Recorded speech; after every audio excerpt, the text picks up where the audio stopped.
pleasure to have you here. Okay, so I said it a few times, and this is your bread and butter. I bet that you hear all the Thank time, all of Thank these. you. First of all, my first question is, and doing this as a part of the exclusive contents now, what's your vision to VFriends now for the future? You guys then V1, V2 drops. VCon was a huge success, and Yes. to understand what You are know, you? from day one, I view this as it's incredible to be able to build an intellectual property in a collectible ecosystem, a digital collectible ecosystem. And I want to do this. I've always wanted to build an intellectual property, but now that I can do it on the back of this really cool technology. So, really, ironically, even though so much has happened in our space, not much has changed in my mind. Literally, you can go back to the interviews I did earliest on, or the things I most tweeted or spoke about early on is, I want to build this IP for the next 50 years. I don't want to make it Creative Commons because I want to do it. I think of it as a multimedia world. So from day one, trading cards and toys and animation and film. And I wanted to ground it in, a smart contract that had utility. And so I was excited that really in a lot of ways I thought about on day one when people minted it, are you buying a ticket to 3 years of a conference with a collectible receipt? Yeah. Or are you getting a collectible that happens to come along with 3 years of a conference? So there's been an extraordinary amount of energy put towards building VCon, which I think we've done extremely successful. I would argue that the success of VCon 2, the one we just had, during a market of real instability, right? There's been a lot of up and down. There's a lot of anxiety with the world. I think everyone in the NFT space and the crypto space in general is yearning for clarity on legislation and rules, right? And so for us to be able to do that during this market creates a lot of validation to our mission. Our trading cards are really getting a lot of excitement. We continue to get plenty of, activity across the board. I think, coinciding with all the, things that are going on with like waiting for the SEC and the US Congress and Europe and EU and, was so much disruption with royalties, right? Yeah. No. And so there's just so much going on all at the same time. But for me, I have to get people to fall in love with Patient Pig and Accountable Ant and Common Sense Cat, right? Much like Marvel and Disney. Like if I don't get people to care about those characters, well, it's not going to matter. Nothing else is going to matter. And so I'm incredibly focused on building out the affinity and the intellectual property while I, like everybody else in our space, gets clarity on what we can and can't do, from a Web3 standpoint. And so I'm excited about it. Okay, that's fantastic. And I understand your point of if you not build the brands and if you don't create the demand awareness, if people are demand, everyone's like, Gary, why don't you do this? Why don't you do that? I'm like, you're talking about creating demand in a very small window for a small group of people who are caring about the price of the NFT today. I'm thinking about demand for 8 billion people. That's going to take me a long time.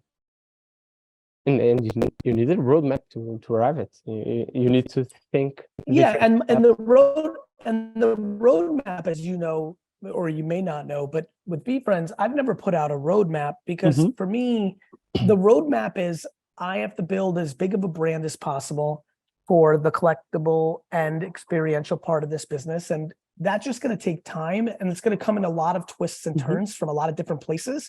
And I'm not sure where that's going to happen. I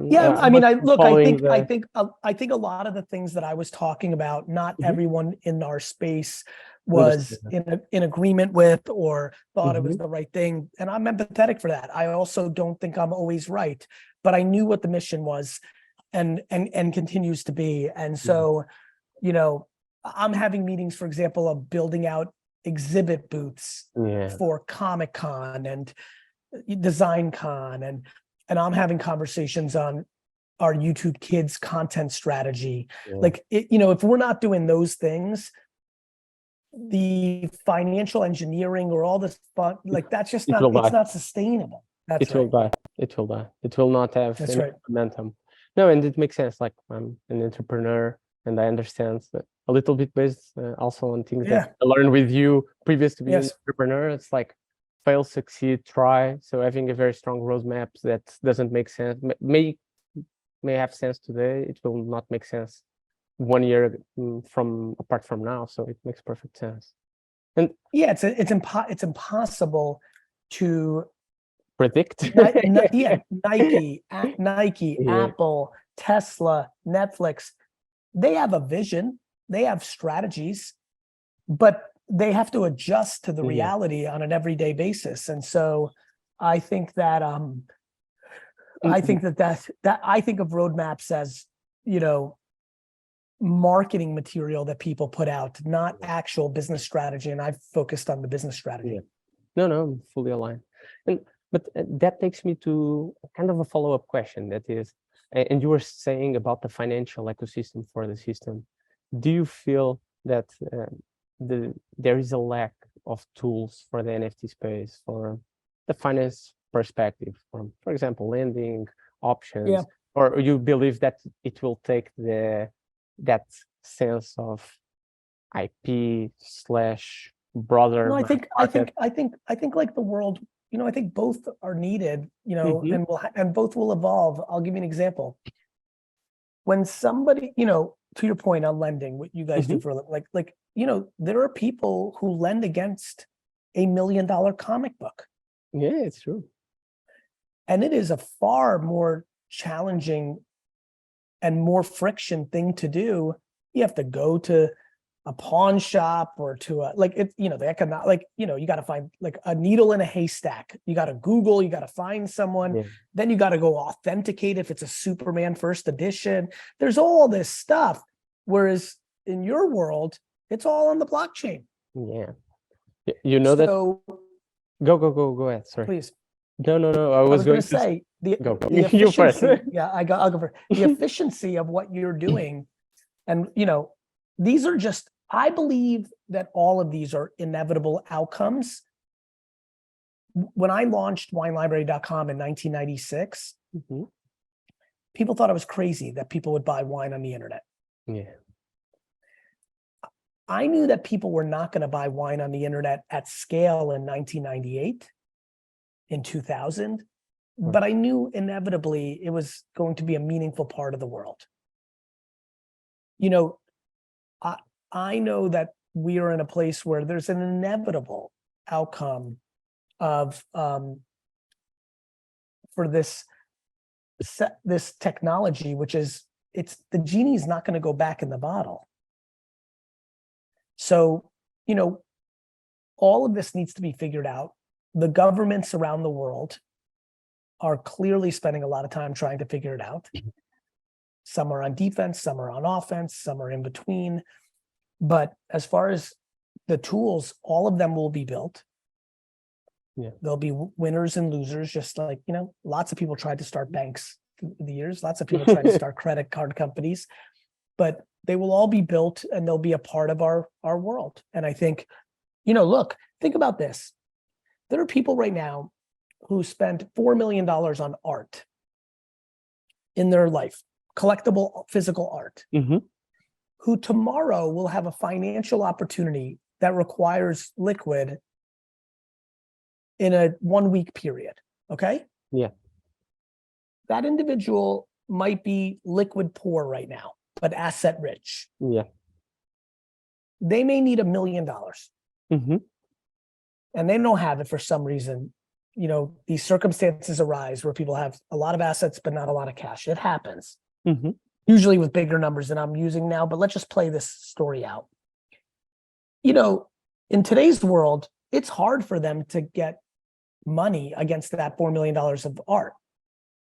On spot. Almost on the spot. Yeah, Impossible. yeah. especially if it's within a week. Yeah. In the world that you're playing in, that won't be impossible, and that will be lucrative for both parties. Yeah. And so, obviously people default, there's bad things that can happen. There's risks that the lender takes on, drastic loss in value, like, which has happened in NFT and has happened in contemporary art, has happened in sports cards and everything, really. Antiques, coins and stamps used to have incredible value. Like, things change. Yeah. But I think that the technology existing is gonna be cool, and that's what I believe in. And I was going to interrupt in the past just to say that one of the biggest things that happened in Portugal, I'm from Portugal, by the way. Yes. It was a very big loan that happened against art, but it was a small fine print on the art that the art didn't belong exactly to the owner. It was kind of a foundation. So to recover, it was a nightmare. And when we look into blockchain, we see that those kind of errors can be kind of averted very quickly. We're saying like certification. The use case makes way more sense. Makes perfect sense. But that takes me a little bit to, do you perceive or do you think that the governance side of it will, code is law, will apply, or we will have a strong positioning from governments trying to regulate and sometimes I don't think code is law is in the books in our lifetime. Yeah. Think about what we're actually saying. I mean, government has been the stabilizer of human beings for, I mean, I'm correct. So, so I understand the concept. And I understand the capacity of the technology to play that role. I think that from the way I see how the United States, China, Russia, India look at the world, I find it very hard to believe that we can get all the way to that place. But code as a complement, code as a minority partner, I got becomes something that I think I could see. But I also think like governments are, we all know of like censoring in North Korea or the way the internet works in Iran versus the US. But I think there's versions for everyone. Yeah. Like the Western world is outraged when Iran turns off the internet for, 48 hours. But look, I think a lot of governments are about to have policies on, the Web3 ecosystem that may be, conservative by nature too. And then the question becomes, just like America flourished by being more entrepreneurial, will places like Hong Kong and other places, like who knows who and what and how? I mean, one of the great emerging economies or superpowers could come out of being on the offense of new technologies like AI, VR, Web3, blockchain. And so the world is always turning. Yesterday's winners are not tomorrow's. What take you here will not take you there. It's That's right. Very, very strong sentence and pretty aligned. Makes perfect sense. And thank you for outlining it so well. And you touched this last part on, I would love also to get a little bit of your view for the role of blockchain for digital ownership on art. So with ChatGPT, DALL-E, Midjourney, or human content being created in the digital world, what's your expectation from the things that you have seen on the last years pumping up, and what you are seeing? That's a great question. So you touched on the thing that I've been spending a lot of time thinking about, and I don't have full thoughts on yet, but it is intriguing to me, which is there is an incredible amount of concern in the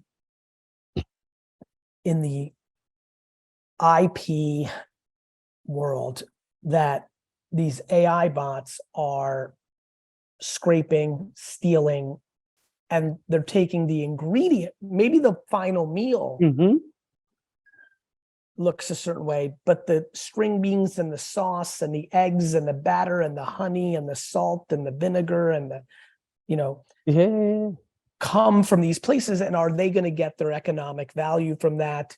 So copyright and trademark is a huge elephant in the room right now on AI creative, the Midjourney of the world. To me, it's very clear that the promise that most addicted me to the blockchain early on was the concept of proving provenance. And so for me, there's a very clear path of people putting things on the blockchain first to prove it, and then secondarily put it on the internet. To then allow for provenance and understanding. And so I am fascinated by this. Now, I understand the hypothesis, the macro, the how that could be. As you start getting into the how, like the execution of that starts to get into a pay grade larger than mine. But I am very consumer aware that that the emergence of AI may speed up the masses' understanding of the value of the blockchain. And that's how I see it playing out over the next decade. And that, do you think that that will also kind of spill off to metaverse, like Apple presented 2 days ago, their new concepts? We are being bombed with the concept of metaverse everywhere. It's clear that blockchain will take a role on that, or you think that like the tech icons have already barriers in place to block all of these? Yeah, well, I mean, look, I think what you're talking about, and you know this is, and everyone listening, if you're listening to this, I know this, there's a difference between centralized and decentralized servers. So to your point, I don't think the centralized servers of the world, the biggest tech companies, are in any rush to give up their leadership, no different than Saudi Arabia, China, Russia, America, right? So, but I think it's back to what I said earlier. I think it's a coexisting world. Do I believe that there will be a humongous VR platform that is centralized? Yes, I do. Why wouldn't there be? But do I believe that there will also be a very large VR environment that is fully decentralized? Yes, I do. Do I think that there will be large social networks that are centralized? Yes, they exist today. Do I believe in the next 15 years that we will see a meaningful, at scale, decentralized social network? I sure do. And so, you know, I think most people in the NFT, crypto, or classic historical world need to start thinking about the word and instead of the word or. Right? Everyone, I think, is like, it's going to be just this or just that. Just this or just that. And I'm like, no, it's going to be and. And it should be and. And the ability for it to be and is so real. And I hope people start to fall in love with and. And they can, I love that concept as an engineer, and then make perfect sense. And I would say that they will kind of coexist, and they will learn from each other. The good lessons that will pop from both sides will start to overlap. I think I'm very, very familiar with what you are saying. I would say that people like to say or, because we are on a generation that has lots of polarization. People need clear answers for both ways. So it makes sense. But I think, to your point, politically, religiously, genderly, financially, interestly, sports, everything, to your point, the world's framework is or. And I would argue that the opportunity for happiness and growth and, you know, flourishment sits in and. I buy that. And using the last 2 minutes, I have to say, tell us a very funny story from last VCon, something that really got you a joy or fun. Oh, that's good. Well, a couple things come to mind as soon as you said that. One, I played rock, paper, scissors 3 times and I won them all. So I'm very excited about that. Okay. The amount of With this people. specific that- trick, or you just do No, one random? no. Okay. I just got lucky. Okay. No question, the thing I'm most excited about is how many people came and said they needed it. Yeah. They enjoyed it. A lot of people, you know, more than one person said that it felt like a Grateful Dead or Fish show to me. Mhm. So that was interesting to me. Mhm. That was a funny story that comes to mind. I went out with my college friends to 3 in the morning one night, Okay. which is rare for me, but it was fun to relive those college days with those guys. Okay. After it was all over on Saturday night. That's a memory I'll never forget, ever forget. So that's a great story. My dad on stage, I've got my dad and brother on stage to kick off VCon, and I asked my dad to tell a business story that's interesting, just like you're asking me now to tell a Mhm. story. And it took him like a minute before he said anything, and I was like laughing because I was like, Dad, tell a business Panic. story of how this. And then I said, Dad, I first asked him a very specific business story, like tell a business story of like something that you and I went through. Then I said, tell a business story of any kind. And then I said to him, tell any story of any kind, not even business. And so the crowd and I were laughing, and me and my brother were laughing. It was just a fun story. So it was a great VCon. I can't wait for the next one. That's awesome. Thank you so much for sharing.